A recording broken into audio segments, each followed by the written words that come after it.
নির্বাচনের দিনক্ষণ ঘোষণা হলো আর দেখা গেল ঠিক সেই রাতেই একেবারে বদল করা হলো মুখ্য সচিব এবং স্বরাষ্ট্র সচিব।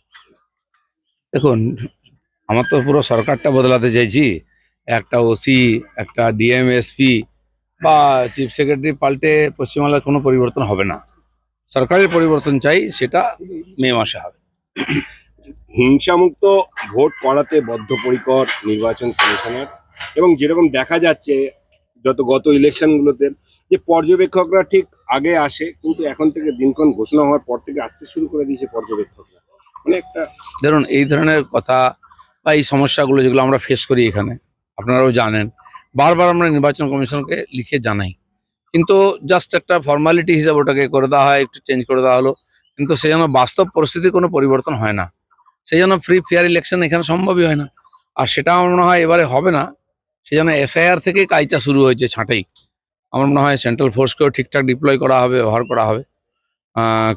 কলকাতায় সেদিন যে ঘটনা ঘটেছে, আর আমাদের পার্টির গাড়িকে আক্রমণ করা হয়েছে, মারপিট করা হয়েছে, পুলিশ পালিয়ে গেছে। পুলিশকে ইট খেতে দেখিনি, কিন্তু আহত হতে দেখেছি আমরা।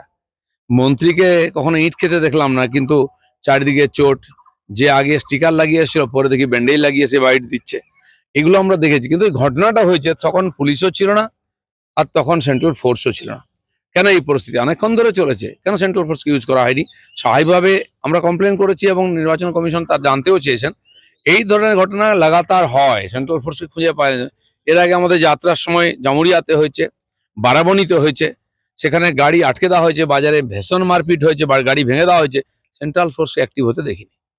বলছি, সাধারণ মানুষের কথা ভেবে মুখ্যমন্ত্রী মমতা বন্দ্যোপাধ্যায় গ্যাস নিয়ে আজকে রাজপথে নামছে। যারা যারা গ্যাস নিয়ে প্রতিবাদ করছে, ইলেকশনে সবার গ্যাস বেরিয়ে যাবে, আমি বলে দিচ্ছি। কারণ এটা সাময়িক সমস্যা, সারা বিশ্ব তার জন্য ভুগছে। একটু পাশের দেশগুলো খোঁজ করুন না, তেল গ্যাসের কি অবস্থা আছে।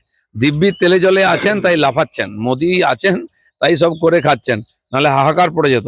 ইচ্ছা করে ক্রাইসিস তৈরি করা হচ্ছে, মানুষকে ভয় দেখানো হচ্ছে। আমি সাধারণ জনতাকে বলবো, অনেক সংকটে গেছি, সংকট আসতে থাকে যেতে থাকে। যখন নরেন্দ্র মোদী সামনে আছেন, চিন্তা করবেন না, আপনার জীবনে আঁচ পড়বে না।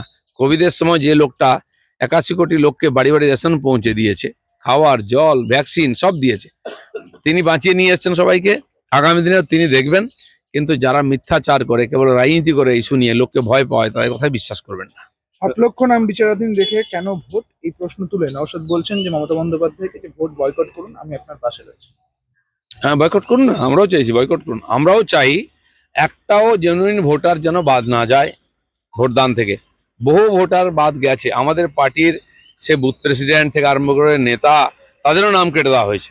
তাদের জন্য অ্যাপ্লাই করেছি আমরা, ডিএমরা নিচ্ছে, কিছু করছে না। এটা রাজ্য সরকারের চক্রান্ত যেন হচ্ছে, যেন আমরাও চাই এই 60 লক্ষ ভেরিফিকেশন তো হোক। এছাড়াও বহু লোক বাদ গেছে, তাদেরও ভেরিফিকেশন হয়, তাদেরকে আবার নাম ঢোকানো হোক, সে রাস্তা রাখা হোক। বলছি, নির্বাচনের নির্ঘণ্ট বাজার বেশ কয়েক মুহূর্ত আগে বকেয়া ডিএ দেওয়ার নাম করে মুখ্যমন্ত্রী। কিন্তু মুখ্যমন্ত্রীর সব ব্যাপারে মরার সময় হরির নাম। আপনি যদি সত্যি সত্যি আপনার কর্মচারীদের প্রতি এত ভালোবাসা রাখেন, তাহলে তাদের বিরুদ্ধে সুপ্রিম কোর্টে কেন গেছিলেন? ডিএ আটকাবার জন্য। হাইকোর্ট বলেছে ডিএ দিন, আপনি চলেছেন সুপ্রিম কোর্টে।